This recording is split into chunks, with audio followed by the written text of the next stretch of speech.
E aí, pessoal, tudo bem? Nessa aula a gente vai começar a brincar um pouquinho com algoritmos de ordenação, tá? Mas para isso eu quero começar de uma forma bem simples com vocês. Na verdade, não é nem simples, é bem simplista, tá? A gente vai começar a trabalhar com ordenação desde vamos ordenar essas variáveis, depois a gente vai passar para os vetores e a gente vai construindo uma ideia sobre o funcionamento desses algoritmos de ordenação desde o básico, tudo bem? Então, assim, é lógico, quem já tiver uma ideia melhor vai achar isso aqui bem chato, tá? Mas eu recomendo, quem puder assista, quem tiver paciência para assistir, assista, porque eu acho que é uma forma legal da gente estruturar o nosso pensamento, até sobre a forma como a gente constrói um algoritmo, né, como funciona a ordenação e o que realmente é um algoritmo, o que é um algoritmo eficiente, tá? Então a gente vai começar agora. Para isso eu criei aqui uma classe chamada ordenar, só tem o método main aqui e a gente vai começar a pensar em algumas formas de ordenação. Então, pessoal, a ideia é que eu vou ter alguns valores, tá, de entrada que vão ser variáveis que eu vou colocar aqui. E a partir desses valores de entrada eu quero mostrar, né, os valores de uma maneira ordenada, tá? Ascendente ali do menor para o maior.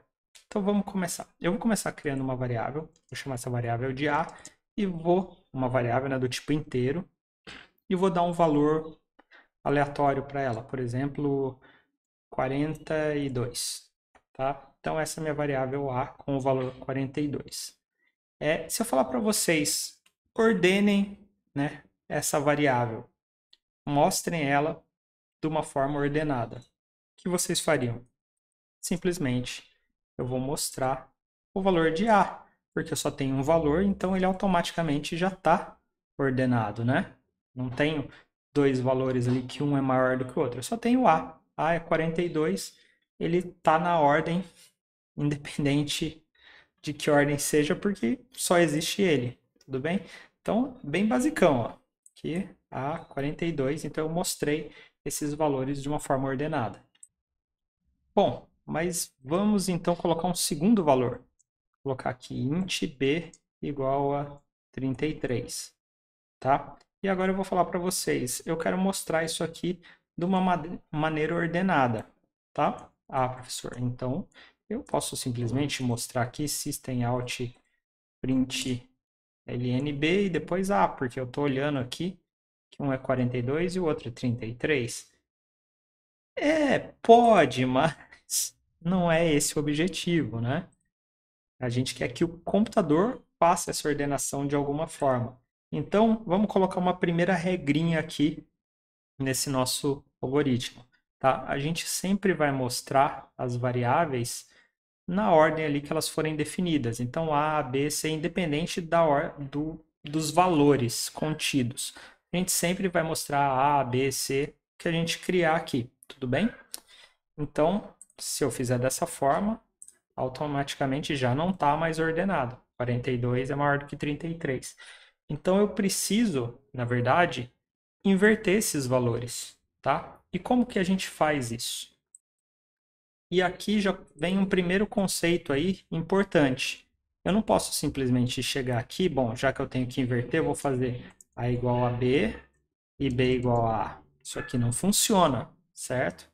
E assim, é importante eu mostrar para vocês que isso aqui não funciona. Por quê? Ó, agora eu tenho 33 e 33, porque eu sobrescrevi, certo? Eu fiz A igual a B, B era 33, então B é 33 e A é 33. Agora eu fiz B igual a 33 é igual a 33. Então, só sobrou 33 aqui, isso aqui não dá certo. Então, a primeira coisa que a gente tem que saber é que quando eu vou inverter, eu vou inverter não, mas trocar os valores de duas variáveis, eu preciso de uma terceira variável que vai armazenar, né, esse valor temporário, um valor temporário, tá? Porque senão eu perco, eu não consigo tirar uma coisa de um lugar, passar para o outro sem perder a primeira, né? E isso é legal de vocês verem, porque assim é para mudar um pouco da forma como nós, pessoas, pensamos e organizamos a ideia de ordenação e como o computador trabalha com valores, para a forma como realmente o computador trabalha. O computador tem espaços limitados na memória e a gente tem que usar esses espaços, certo? A gente não cria coisas do nada. A gente só trabalha com o que tem. Então vamos criar aqui uma terceira variável chamada temp, tá? Vou colocar ela igual a zero, mas não precisa nem inicializar. E essa vai ser minha variável temporária, que vai me ajudar a fazer a substituição aqui sem perder nenhum valor, certo? Então, o que que eu preciso fazer aqui? Bom, aqui eu estou falando que B, né, que A é igual ao valor de B.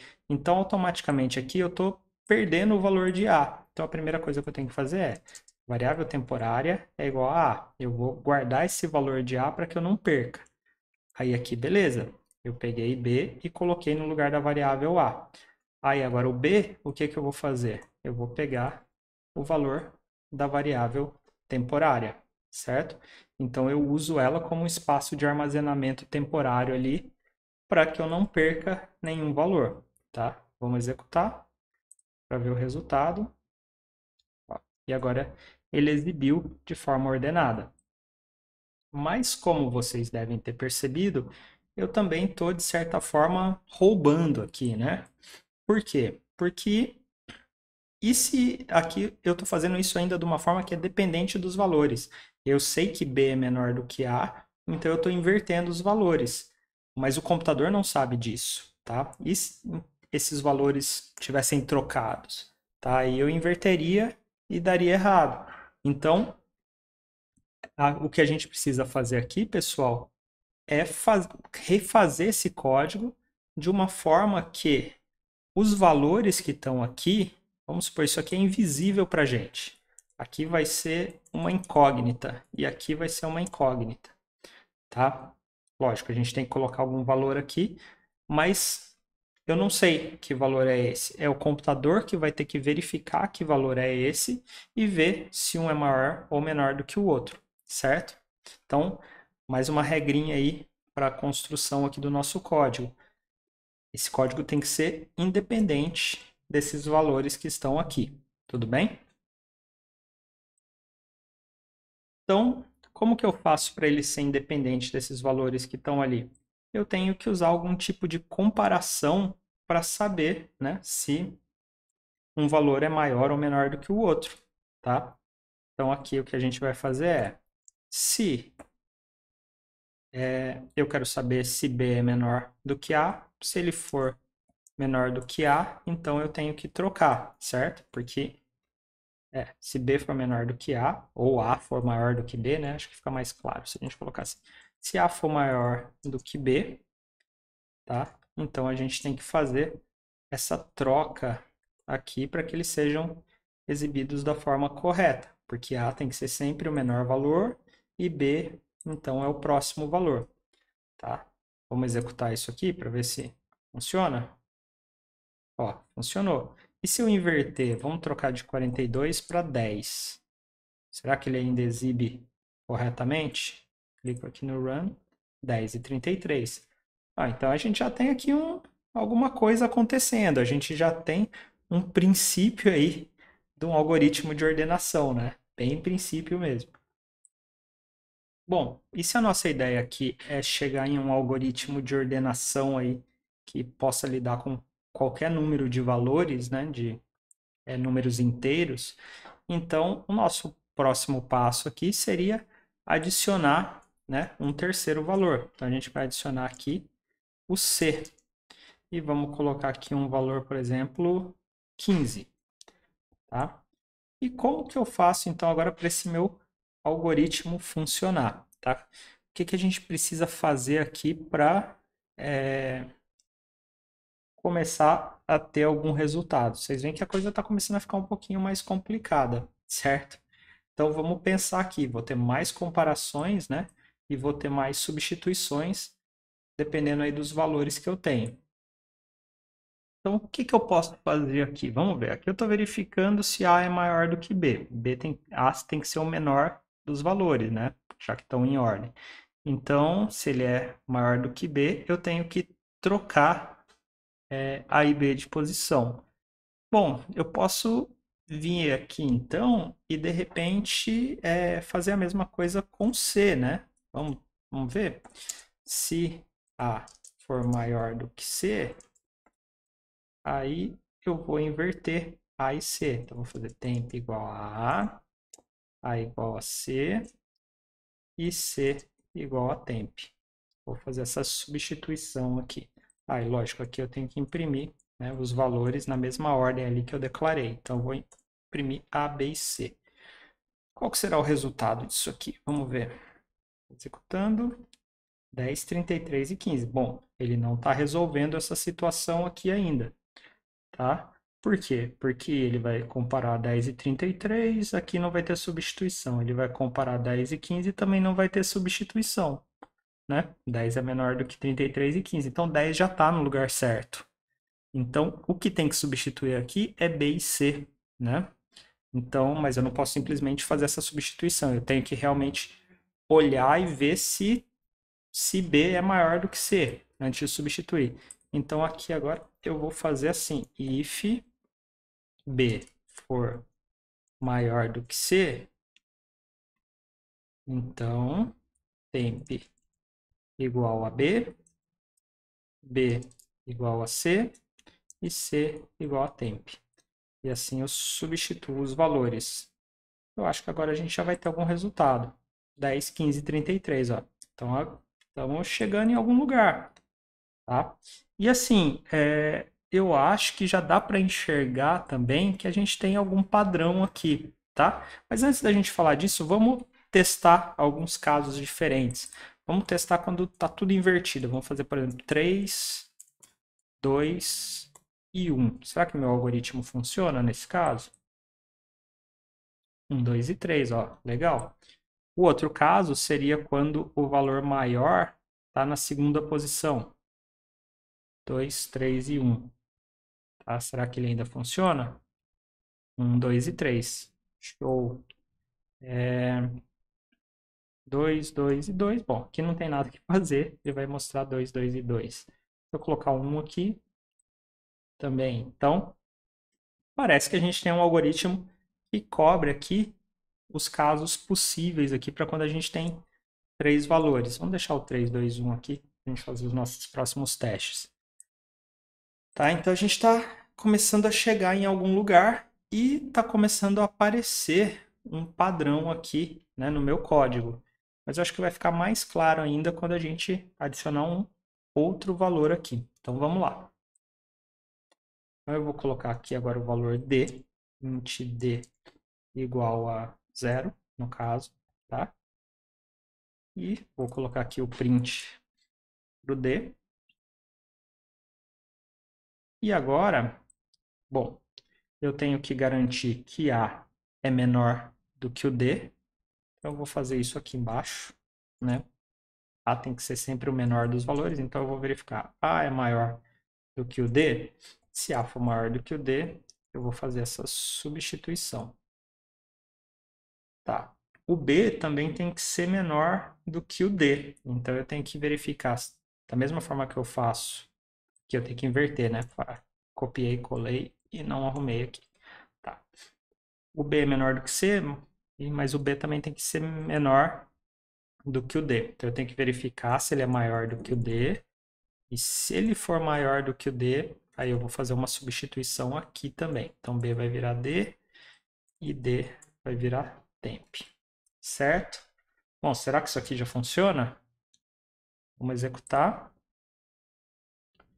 0, 1, 3 e 2. Não, ainda não tá legal, ainda temos um problema aqui. Por quê? Porque eu não estou substituindo o C e o D, certo? Então vamos vir aqui embaixo e agora eu preciso fazer essa verificação também. Da mesma forma que eu tenho uma verificação para o A, para o B, eu tenho que ter uma entre o C e o D. Então, se C for maior do que D, eu vou inverter os valores. Vou fazer temp igual a C, C igual a D e D igual a temp. Isso aqui deve resolver o nosso problema. 0, 1, 2 e 3. Então, parece que a coisa está funcionando e parece que a gente tem um padrão aqui. Vamos dar uma olhadinha? Eu vou diminuir só um pouco o zoom aqui para ficar mais fácil de visualizar tudo. E vamos analisar o nosso código aqui. Então, pessoal, aqui a gente tem um código e tem um padrão surgindo aqui, né? Que a gente está repetindo esse padrão, né? Aumentando cada vez que a gente adiciona uma variável. E dessa forma, a gente pode extrapolar isso aqui para, por exemplo, trabalhar com um vetor, né? A gente vai ver como fazer isso. Outra coisa que eu quero que vocês percebam é que aqui a gente cobre os casos possíveis, né? Todos os casos que eu preciso cobrir para fazer a ordenação, tá? Eu não estou provando matematicamente para vocês que a gente está cobrindo todos os casos possíveis, mas eu acho que dá para ficar claro, porque a gente foi fazendo essa construção passo a passo. Num primeiro caso, a gente tinha A e B, a gente só precisava ver se A não era maior do que B. Se ele fosse maior do que B, a gente tinha que inverter. A partir do momento que entrou o C, eu tenho que verificar se o A é maior do que o B, mas também tenho que verificar se o A é maior do que o C, certo? E depois, eu preciso verificar se o B é maior do que o C, para fazer as inversões. Então, assim, o que eu estou fazendo aqui é sempre verificando se o número anterior é maior, né, do que um daqueles que está depois dele. E caso seja maior, né, eu inverto esses dois números para colocar cada número na sua posição correta, certo? Bom, vamos usar um pouquinho a imaginação aqui e pensar que ao invés de nós termos aqui variáveis, né, 4 variáveis aqui, cada uma com um valor, que eu tivesse um único vetor e que cada uma dessas variáveis fosse, na verdade, uma posição desse meu vetor. Então, meu vetor vai ter 4 elementos, tá? O A seria a posição 0, B a posição 1, C a posição 2 e D a posição 3. Se a gente olhar dessa forma, pessoal, e vamos chamar o nosso vetor de x, o que eu estaria fazendo aqui? Essa primeira linha aqui. Eu estaria comparando se x0 é maior do que x1. Nessa outra linha aqui, o que eu estaria fazendo? Estaria comparando se x0 é maior do que x2. Tá? Deixa eu copiar e colar aqui para ir um pouquinho mais rápido. Nessa aqui, estaria comparando se x0 é maior do que x3. Nessa outra aqui, eu estaria comparando se x1, que agora eu estou comparando B, é maior do que x2. Nessa outra aqui, ainda é B, então é x1 é maior do que x3. E aqui eu estaria comparando se x2, que é o C, é maior do que x3. Então, percebe que tem um padrão aqui que me parece um laço, né? Na verdade, me parecem dois laços aqui distintos que a gente pode ter. Um primeiro laço que vai percorrer de 0 até 2, né? Vai percorrer desde o primeiro elemento do meu vetor até o penúltimo elemento. E um outro laço que vai percorrer do segundo elemento do meu vetor, tá? Até o último elemento, tá? Então, o que a gente tem aqui seria meio que um laço dentro do outro, tá? Percorrendo, né, esses dois caminhos aí, né? Esses dois conjuntos de índices aí que eu falei para vocês.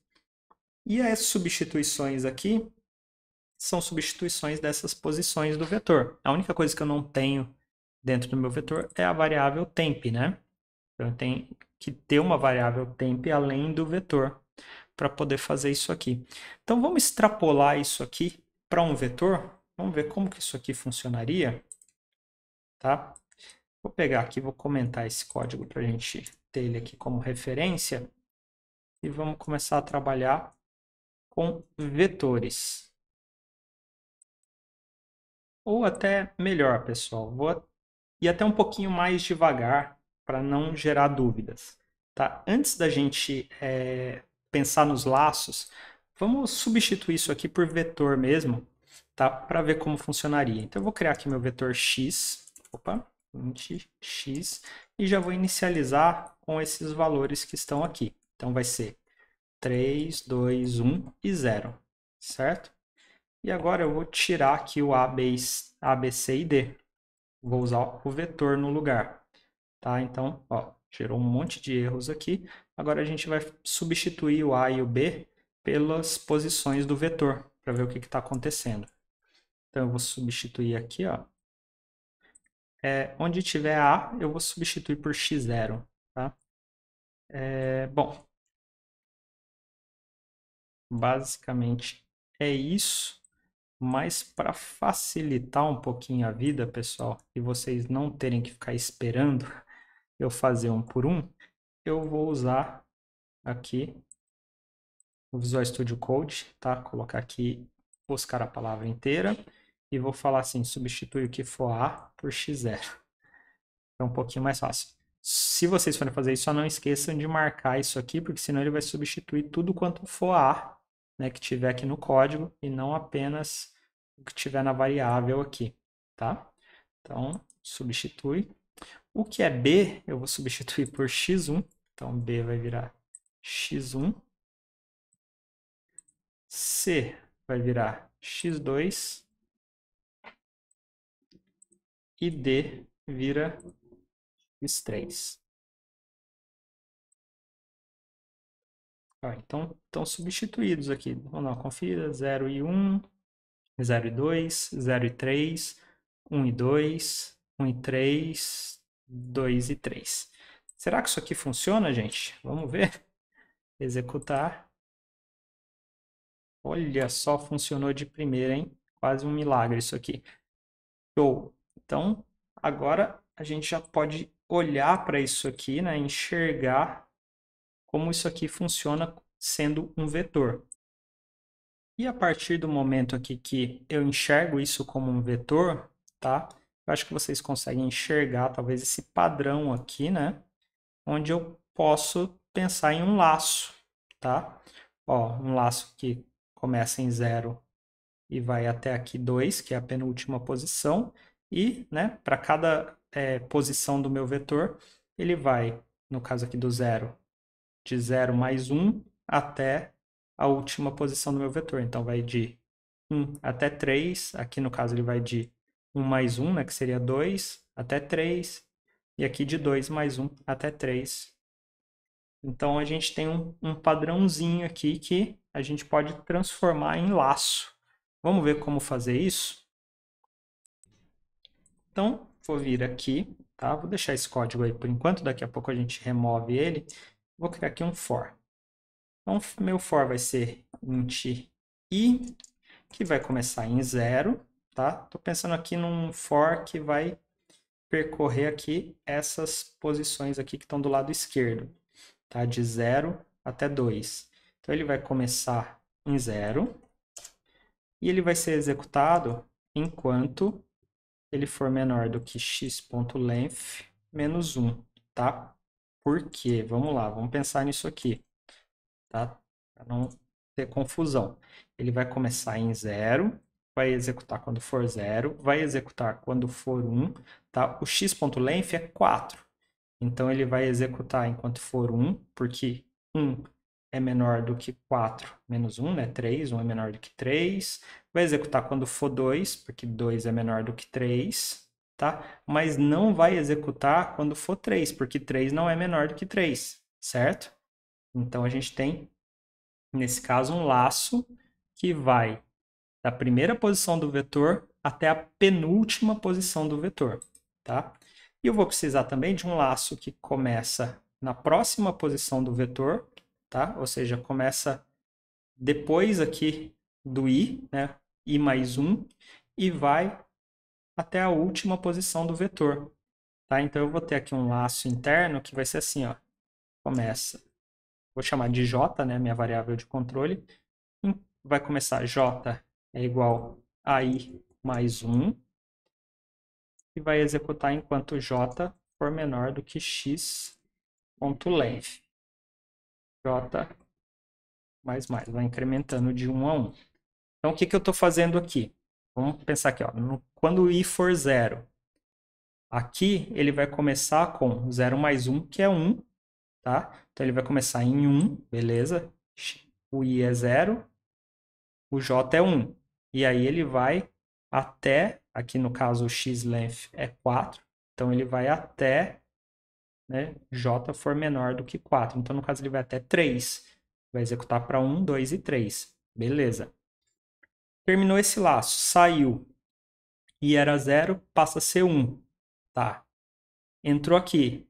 I é 1 agora. Então, 1 mais 1 é 2. Então, J começa em 2. Então, I começa em 1, J começa em 2. Ó.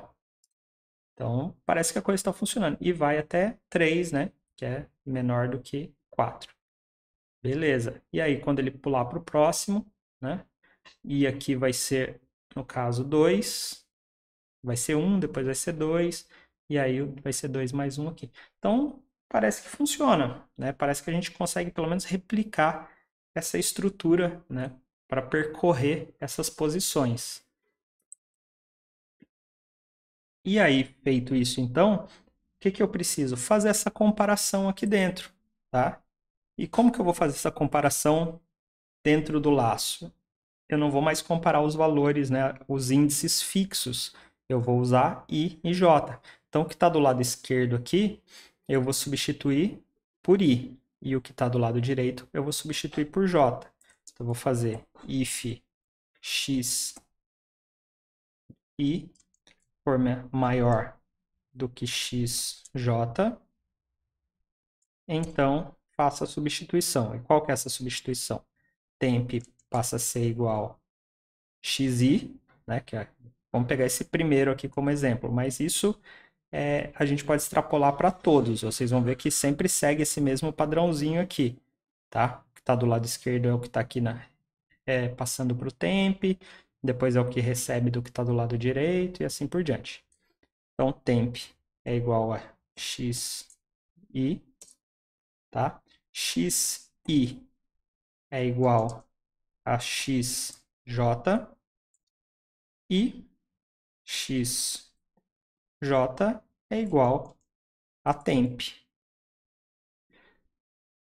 Pessoal, qual que é o grande lance aqui? É vocês conseguirem visualizar que o que está aqui é exatamente a mesma coisa que está aqui. Só que aqui eu fiz aqui na mão, né? Hard-coded, codificado na mão aqui as posições, comparação por comparação.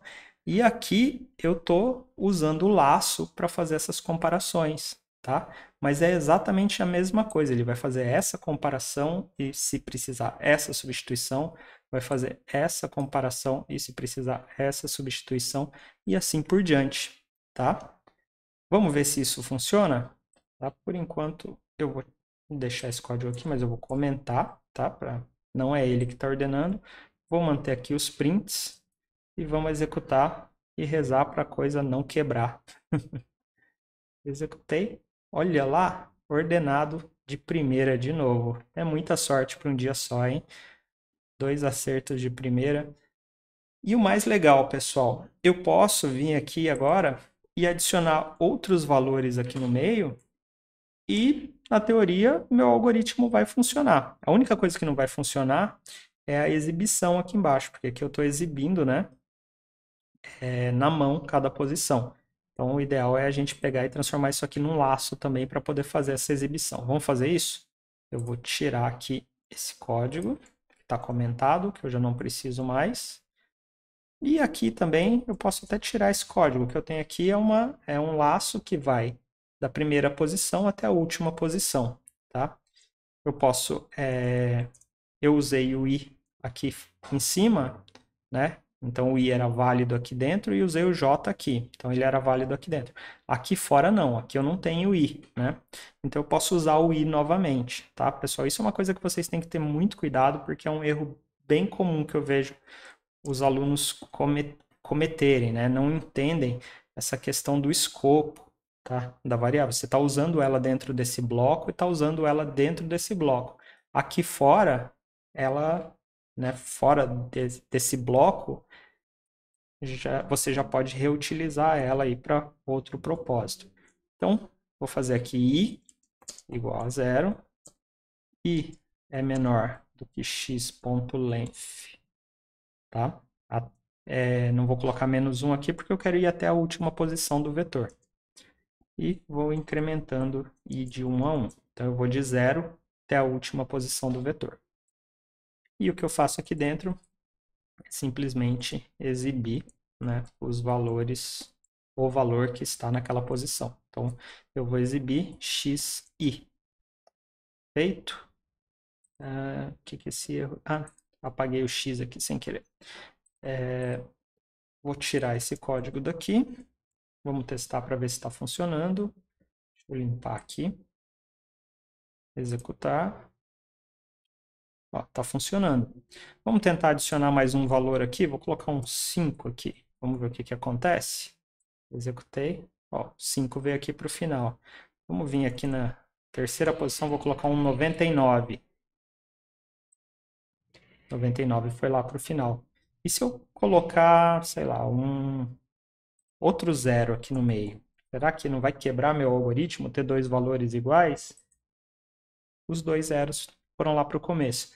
Então, pessoal, a gente tem aqui um algoritmo de ordenação funcionando, certo?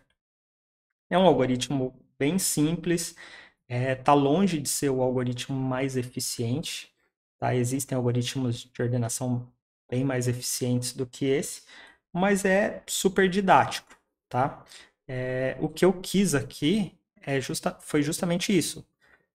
Fazer de uma forma didática, pensando desde tenho um valor que está em uma variável, como eu ordeno, tenho dois valores que estão em duas variáveis, como eu ordeno, três valores que estão em três variáveis, como eu ordeno, e depois extrapolar isso para uma coisa mais geral, tá?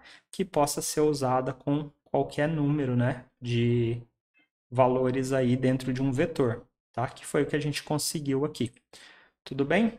Pessoal, peço que vocês olhem esse código, entendam esse código, entendam o que a gente fez aqui e, tendo qualquer dúvida, vocês podem me procurar, tá? E nas próximas aulas a gente vai dar uma olhada em outras formas de ordenar e vai olhar para a eficiência desses algoritmos de ordenação.